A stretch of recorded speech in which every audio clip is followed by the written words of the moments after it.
आई बापाला लेकरे मोठी करावी, प्रदेशात जावी। आता मात्र 2 लेकरं आहेत, प्रदेशात गेलेले आहेत।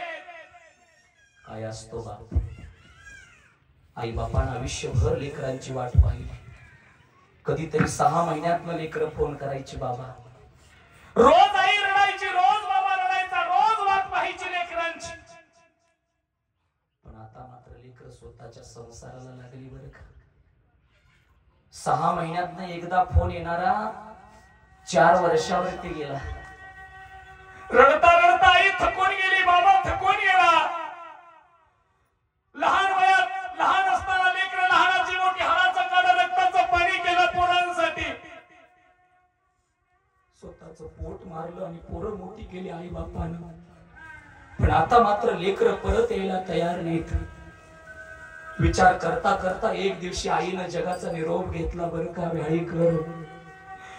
बापानं फोन केला, दादा आज तुझ्या आईला देव आज्ञा झाली, तुझी आई देवाच्या घरी गेली रे।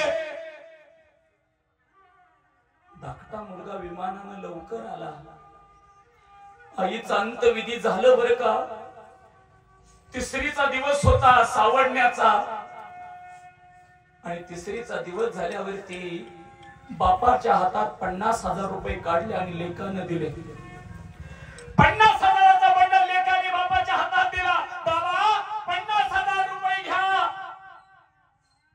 गावात बॅनर लावा आईचे भावपूर्ण श्रद्धांजलीचे, गावाला गोडधोड मिठाई चारा। मी निघालो।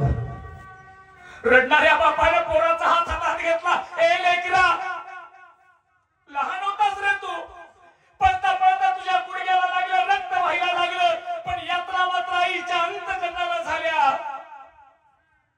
विचार कर, ज्या आईनं 9 महिने 9 दिवस तुला पोटात वाढवलं असेल, त्या आईसाठी तुला फक्त 10 दिवस थांबता येत नाही का रे?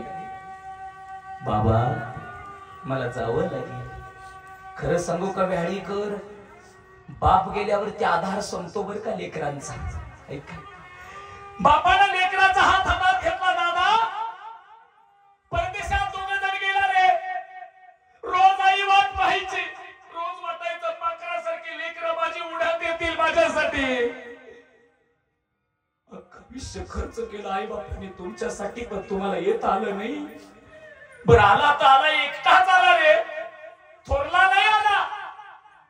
बाबा ज्यावेळेस कळालं ना आई गेली, त्यावेळेस दादानं मला सांगितलं, भावड्या आईच्या वेळेस तू जा आणि बापाच्या वेळेस मी जातो।